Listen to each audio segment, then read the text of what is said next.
So if you ask yourself, when I started swimming, I'm just swimming for a month, I think, and I'm preparing for a long swim. It's 33 kilometers overall, but over the period of 4 days, so the longest single part is 10 kilometers. It's still pretty long for me. It will take me 4 to 5 hours, I think.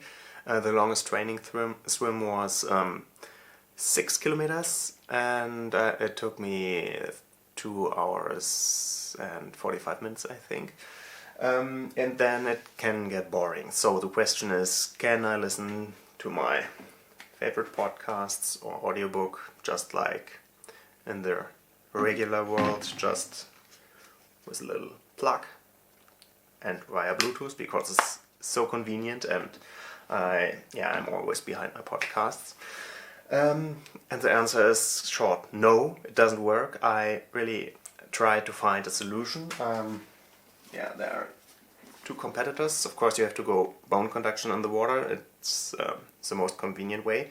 There's a Finis Amnis and the Open Run. Of course, they're called Open Run, and it's especially mentioned not certified for swimming, but they are IPX78, so 1 meter underwater for 30 minutes. They are the same class as Amnis, and it's certified for swimming, as you can see. They have a little different mounting mechanism.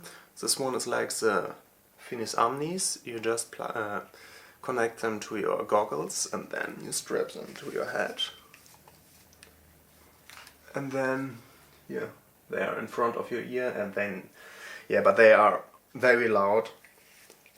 You can hear them even when they are not connected to your bone. So it's just a regular speaker, I think, connected to a plastic plate. And then there are the aftershocks. They really, only you can hear it. Your neighbor won't hear what you are playing right now. And they work the same way. They are just in front of your ear, and then they are conducting it to your bones. But I tried. I used them both. And then, of course, you have your buoy, and then I put in a towel in the bottom so it stays down, and put the phone on the top. But that didn't work, because the Bluetooth the Bluetooth is just on one side, and the other is mainly battery and buttons. So always when you go into water and breathe, on one side you can't hear anything, and on the other it's then catching up. So here you have just plop, plop, plop, little spats of whatever you are listening to. And that's the same problem for the aftershocks. You can only listen to something every, 1 second or so. Depends on how fast you are turning your head. So there's only one way to go to a regular MP3 player. Of course, in the same style, bone conduction, because it's convenient. And there's also a Shokz one and a Finis. It's a Finis Duo. They all have these weird connectors where you need a special plug. It's not that convenient, and here you have a weird case to charge it over these pins. They are running for around 5 hours, I think, and you have to decide either you can play it straight through or you can shuffle it.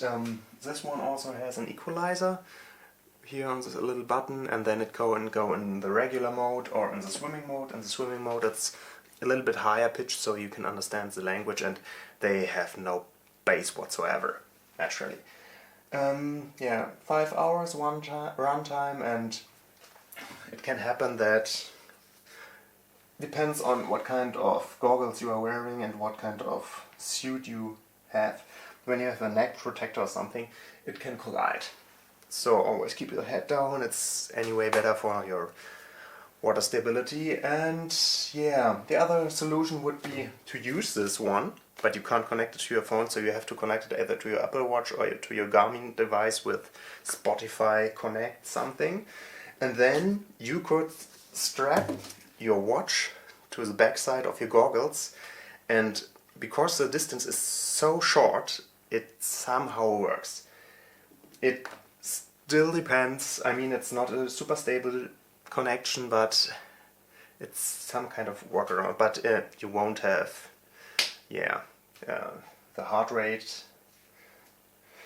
and whatever your watch is recording. So I'm going back to good old MP3s and listening to more audiobooks. I mean, I stopped that for a while because I'm always behind my podcast. So yeah, that's it.